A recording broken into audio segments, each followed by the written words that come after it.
पूजा करी गौआ तले के गंगा जल धोती आम के पोलौआ एहो सुनिया रउआ घर ही पूजा करी गौआ तले के गंगा जल धोती आम के पोलौआ लेके गाय के गोबर लिपि चौका पूरे भरे ननदों से कहत कि चाउर छाटू है नोह काटू नौआ नोह काटू आलूरी जन काटू है नोह काटू नौआ नोह काटू आलूरी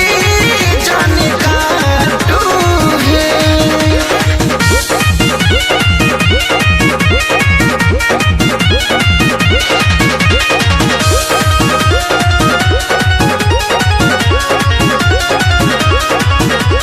सेवा में ना कमी होखे मैया